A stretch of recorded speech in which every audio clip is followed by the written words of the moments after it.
Hey guys, welcome back to my channel and another video. If you are new here, my name is Nicole and I make bookish related content and I upload a new video every Monday at 6 p.m. So if this sounds like something you would enjoy, please feel free to hit that subscribe button. Today I am going to be talking about Tessa Bailey and whether or not I think she is an overhyped author. So I did a previous video on Colleen Hoover. So if you enjoyed this one or you're interested in seeing that, please feel free to check it out. I'm going to be trying to make this a bit more regular on my channel and focusing particular authors. So if you have one you would be interested in seeing, please feel free to let me know in the comments down below, because I do have a couple of authors I would like to do, but if there's any in particular you guys would be interested in seeing my opinions on, let me know in the comments below and I can do that. But let's just get straight into this. With Tessa Bailey, I have read 6 of her books and I'll be honest, not a huge fan. I don't really think any of them are very good. I do find her writing style to be more on the cringier side of things, and I really struggle to find anything redeeming or likable about her characters. We've really just gotten straight into the negative here. My main issue with her stories is that she churns out so many books a year that I think that the quality of her stories is being sacrificed for the quantity. Now, I don't know if that's due to the stories originally being like self-published or indie published, and now because she's become a lot more popular, she's being traditionally published, and that's why her books are coming out so quickly. I was at the bookstore the other week and I just noticed that she had an entire series out that I had never heard of, and they were all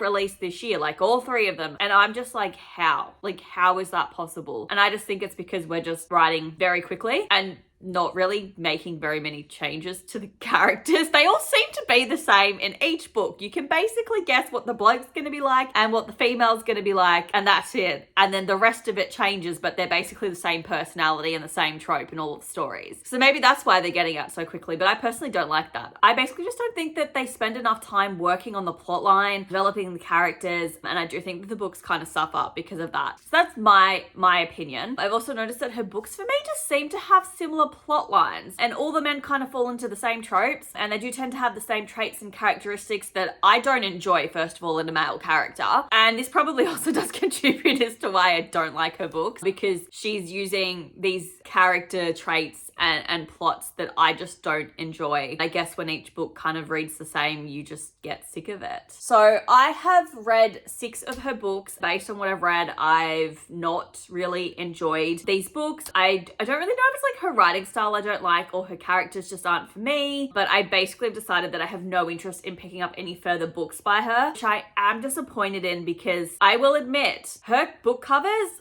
are stunning. She has some of the best book covers that I've seen.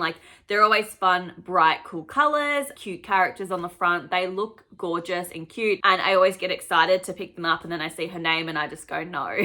I've read 6. I can't say I've been blown away or thoroughly enjoyed any of them. So why do I keep picking up her books? Because I don't like them. They just annoy me and I just get mad. So I am disappointed because her book covers are stunning, and that's one point I will give her, is that she nails the book covers. They just need to work on the actual book itself, in my opinion. And I've just decided that she just is an author who isn't for me, but I do think she's overrated. That is my opinion. I do not think she's worth the hype that she has, and I will sometimes sit here and scratch my head when people just go on and on about how good a book is of hers that I've read, and I'm I didn't like it. So these are the only 6 books that I'm going to be talking about in this video. I haven't read any others by her. So if you're interested in knowing my thoughts and opinions on any other book, don't ask, because I don't have any, except that I'm not going to read it because I have not read them already and I won't be picking them up. As well as my format with the Colleen Hoover book, I will discuss all of the 6 books that I've read. I'll then let you know which ones I would recommend if I had to recommend, and which ones I just really did not enjoy. So let's just get straight into talking about the books first, and then we'll jump into that. The first novel of hers I read was Fix Her Up. I really wish that when I didn't like this, didn't Google the other books in the series and pick them up. If I could go to past Nicole and give it any advice, it would be, well, A, don't buy it, but B, if you have to buy it, after you finish reading it, do not fool yourself into thinking the books are going to get better. Just finish on this one. Basically, this is the first book in the Hot and Hammered trilogy,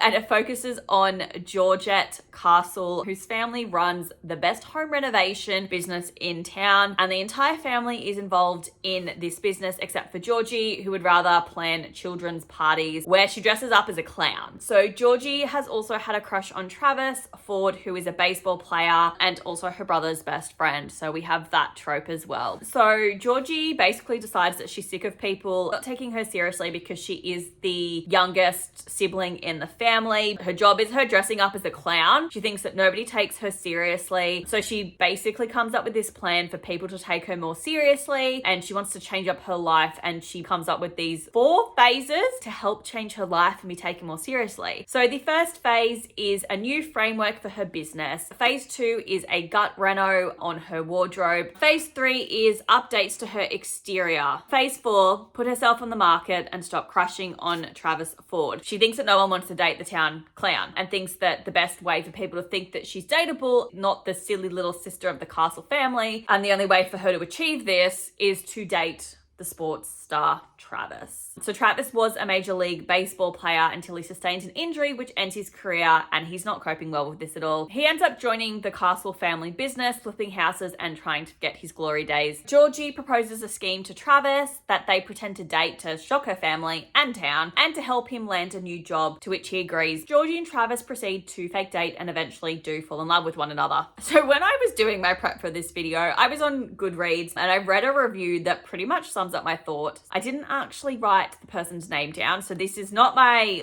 I didn't write this, but I agree with what this person has said, and it was, this book is 5 years behind its time, as seen in its creepy, overprotective, easily angered love interest and an airheaded, literal clown main character. The smut is uncomfortable and cringy at best. I do think that those 2 sentences literally just sum up Tessa Bailey for me in all of her books that I have read. You could literally change a couple of the adjectives, but I could apply it to all of these books. So I did find that for the most part, the descriptions are cringy in this book, especially the dirty talk and the sex scenes. I couldn't take it seriously, and I was just secondhand embarrassment cringing the entire way through. I found the characters incredibly childish and not very likable or even relatable. I also found that the women in this town get together to form a club where they basically just shit on men. Felt like the only reason it was included was to set up the other characters in the rest of the series. So Georgie, I really didn't like her at all. I found her childish and a bit of an idiot. It's mentioned quite frequently that she's a clown for her job, and we got it the first couple times it was mentioned that you're a clown. I don't know why she had to keep bringing it up. She also spends a lot of time worried that her family don't view her as an adult. Also, I do think a lot of it was in her head and was made up, and if she just got over her insecurities, that 95% of this book wouldn't have been necessary. She even had a transformation which took her from a child to a hot adult, and it just made me roll my eyes. So I couldn't relate to her at all. I didn't like her. I didn't enjoy it. And she just came across really childish in comparison to everybody else. And then we move on to Travis. I hated him. I found nothing likable or redeeming about him, and he is literally everything I dislike in a male lead. He's overprotective, easily angered, rejects Georgie as a love interest, but then gets jealous and mad when she talks to other guys, and even sabotages one of her dates. And Georgie lets him get away with it, and lets him get away with treating her poorly consistently because she's always been in love with him. No, this is toxic. Can we not do this? And honestly, I don't know what Georgie saw in him, but I also don't know what he saw in Georgie. So maybe they were perfect for each other because they both kind of sucked. So overall, I did not enjoy the writing style of this book. Characters, or the plot. The way the sex scenes were written were terrible. Like I said, I found them really cringy. And overall, I found the book just cringy, childish, and honestly, I don't know why I picked up the rest of the series, as I've already said multiple times. But that was the first book, Fix Her Up. The sequel in the companion series focuses on Rosie and Dominic Vega, who are high school sweethearts, best friends, and were madly in love. So Rosie is now struggling in her marriage with Dominic, as all she ever seems to get from him is a grunt, and he's not the same man that she fell in love with 10 years earlier. Rosie is also a part of this book club as well, and these are her friends who encourage her to pursue her dream of opening a restaurant, and she decides to do this while also demanding more from her ex-soldier husband by putting him through a marriage boot camp, which Dom actually agrees to participate in, this relationship rehab, and they are asked to complete one ridiculous assignment after another, and their relationship does come back stronger until Rosie discovers Dom has a secret which could undo everything they've worked so hard to repair. My thoughts are pretty much the same as the first book in this series. Like I said, plotline is pretty similar. So Dominic also works, I think, for the Castles in their house renovation business. I didn't like his caveman personality, his insistence on referring to Rosie as his whilst making no effort to be a decent husband to her. This man would do the bare minimum and expect to be praised, especially when displaying possessive behaviors and traits. So they're also really codependent on one another, and Dom's inability to share Rosie with others means that she literally has to rebuild an entire support system for herself because she has just Dom. Like, she's got no one in her life. So this isn't healthy at all. Rosie does thankfully eventually realize this, and she gains the strength to actually leave this toxic situation. So we love that for her. Unfortunately, Dom would show up though, and she would feel compelled to return to him, which I didn't find romantic. It was just more like this weird obsession that they had with one another, not so much this loving, healthy relationship. It just came across really toxic because he couldn't give her the space to grow, and he couldn't give himself the space to grow and work on themselves to come back and have this loving relationship. One thing I did really like about this book was that Rosie pursued her dream of opening up the restaurant, but once again, I just didn't like the writing style, and I cringed a lot, especially during the sexy dirty talk. It's just not for me. It really isn't. I don't feel like there was much character development, and I didn't really care for the characters. I didn't really want to root for them to like work out their issues. Once again, glorifying toxic relationships in this book. We go into the third and final novel in the Hot and Hammered series, which focuses on Georgie's older sister, Bethany Castle, witch's tools of engagement. So Bethany is a girly girl whose entire life is organized, planned, and styled to perfection. Bethany is also the designer for her family's renovation business. The only thing not going to plan in Beth's life is her track record with men, and she's currently on a dating hiatus. Also a part of this friendship group and the book club thing that may not be actually a book club, just the club where the women shit on the men. These friends that she's helped them to achieve their dreams. She wants to focus on her own, which is to flip a house from the framework to the furnishings all by herself. Unfortunately for Beth though, her older brother refuses to take her seriously and allow her to have the opportunity to do this. That's his job, and she needs to focus on her job, which is the designing stuff, because that's what she does well. I can't remember how, but somehow a TV producer catches wind of this sibling rivalry and invites them to flip off, which is a competition to see who can do the best renovation, and Beth wants to win so that she can finally be taken seriously for her dreams by her family. So like, my first thing with this is, once again, we've got another female in the Castle family saying, I want to be taken seriously by my family. So it's like, does the family just suck, or have we just got another insecure woman who's not really aware of what's going on? So anyway, the problem with this whole competition is that Beth doesn't have a crew, and the only person in her brother's construction team willing to jump ship is Wes Daniels. He is the new guy in town. So Wes is a young, cocky cowboy who gets under Beth's skin from the very first day. As the competition heats up, Beth and Wes are forced to spend more time together as they renovate one of the ugliest houses in the town, and the sparks start flying. I did find Beth and Wes to be the most likable characters in this series if I had to pick, and I really quite liked their story, and this is the book that I enjoyed the most out of the three. Beth is a quirky perfectionist. She's extremely insecure. She hides it very well from everyone in her life, but I just think it's because her family is just clueless. They also don't realize that because she's so structured and well ordered, that this is actually just a front, and how she actually handles her anxiety. So Bethany, it was cool to see that she's really passionate about flipping a house. Obviously she's grown up in this industry, so it was kind of cool to see her passion for that, but I did find it annoying that her brother wasn't even willing to give it a go, and instead always ignored her and made her remain as the designer. Like, that frustrated me. Like, I don't think it would have been that hard for him to be like, okay, you want to have a go? I'm not prepared to give you the full reins, but I'm prepared to work with you and we can collaborate on doing this. Like, I just thought that was shit. Your family not willing to work with one another. I just wanted Beth to win the competition with her brother, like against her brother, so bad, because I wanted them to truly see her worth and let her have the opportunity at trying something different, which I really don't think would have been that hard. Wes was the most likable main character in this series. I will give him that. I felt like he treated Bethany as an equal and wasn't a possessive alpha male like the last two male leads were that I just couldn't cope with. He was also incredibly patient with Bethany when trying to win her over. He would give her like space. He treated her as a person and his equal and not basically a possession that he wanted to own. Wes as well also had this really adorable relationship with his niece Laura, and this whole aspect of the book was really heartwarming, and I was always smiling with these two. I thought they were adorable. So it was nice to see him have a relationship with like another family member. With the reality TV show concept, I don't really remember much about it, except that Wes was so supportive of Beth and willing to help her out when she needed it and give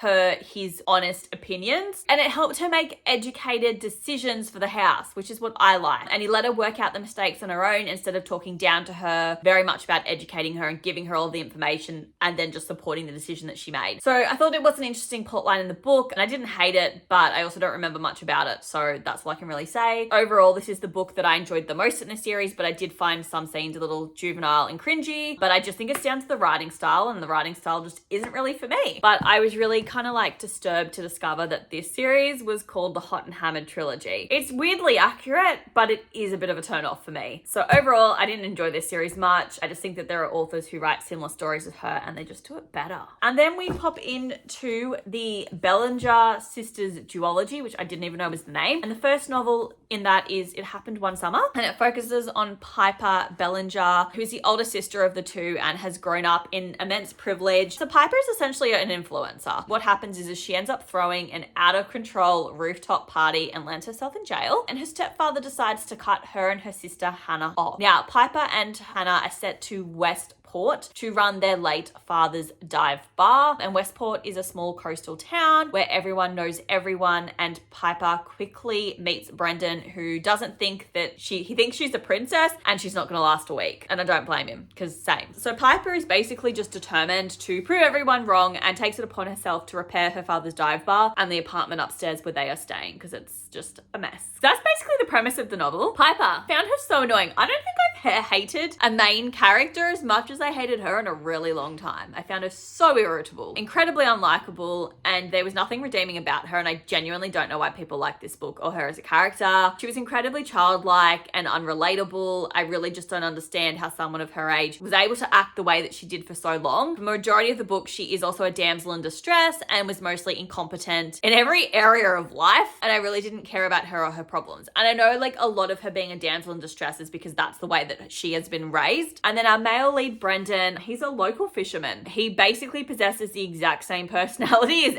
every other male I've spoken about. He's stubborn, overbearing, rude, and just has to play the hero. Because I just felt like I was reading about the same character, just in a different setting with, the fact he's a widow, I just didn't like him. I just found him too overbearing, not relatable, not likable, did not understand the appeal. With the plot, I also hated it. I found it incredibly predictable. I spent a lot of time rolling my eyes because it was just cringy to me. It wasn't also believable, the plot, and I just felt like it didn't actually go anywhere. And I don't really understand why everybody likes it so much. I didn't really care for the characters, and the most interesting ones were Fox and Hannah. And I just thought it was kind of sad that the mother made the decision to keep Piper and Hannah from their grandmother, as they basically know nothing about their father. So the smut in this book, once again, cringy, and I rolled my eyes a lot. Just because I just didn't like Brendan or Piper. Like, they just weren't likable people. So look, overall, I did not enjoy this book. It's probably no surprise. Like I said, I just don't understand why it's so popular, and I felt like I've already read this story like several times, realistically. We're just in a different setting. And then we go into the second and the final book in this duology, which is Hook, Line, and Sinker, which focuses on Piper's younger sister, Hannah, and the resident playboy Fox. Now, like I said, these were the two most interesting characters for me. So I was kind of interested in reading this one because I was like, well, at least I'm reading about the two characters I actually somewhat enjoyed from that book. So Fox is a crab fisherman for Brendan, and he has a reputation as a sexy, carefree flirt who has a lot of issues. We have Hannah, who, as I said, is the younger sister of Piper. She has a passion for music and vinyl records, and she's also hopelessly infatuated with her Russian boss and aspires to make playlists for his movies. Hannah is also immune to Fox's charm and ends up crashing in his spare room whilst she is in town for work. Fox and Hannah come to an agreement that Fox is going to help Hannah catch the eye of her boss, but instead the lines between them become blurred. Are we surprised? No. I did find Hannah to be a lot more likable than her older sister. She's easier to relate to. She was definitely hiding in Piper's shadow, and Hannah also doesn't throw like her wealth around the place and into everyone's faces. So Fox was literally in love with Hannah from day one, and I just think it was so obvious, but she was so oblivious to it. Fox is also extremely insecure because he's been objectified for so long. He's just so insecure.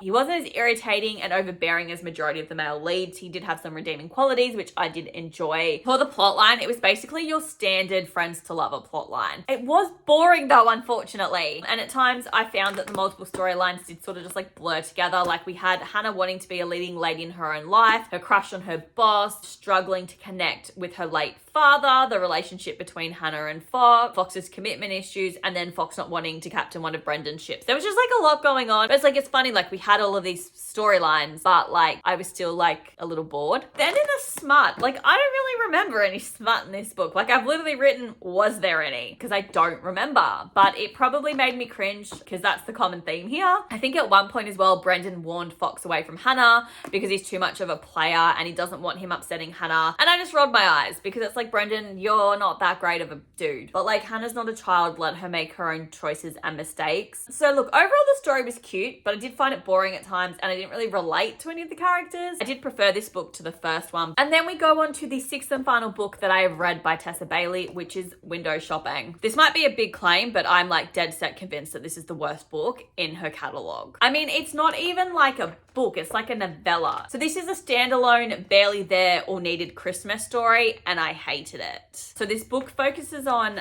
Stella, who has recently gotten out of jail and has always had the dream to be a professional window dresser of a department store. I wasn't aware this was a thing until this book, but apparently it's a thing. What happens is that the owner, Aiden, sees Stella staring at one of the window displays for Christmas, which is in like, I think 2 weeks, and asks for her opinion on the window, and she gives it to him and she doesn't like it and she tells him as such. He basically then asks her for her idea and then basically tells her she should apply for the job, and then when he finds her resume, he hires her to redress the windows. I think there's also meant to be like a grumpy sunshine trope where she's grumpy, he's sunshine. This book was like 236 pages. I'm glad it was so short though, because I found reading this novel to be hell on earth. I absolutely hated it. It's just pointless. It was unnecessary. I disliked Stella, the main character, immensely. She wasn't interesting or likable. Aiden was just annoying as well. And I found the whole asking a random stranger for their opinion and then hiring her off of it just seemed really weird to me. So that to me was just odd. They also had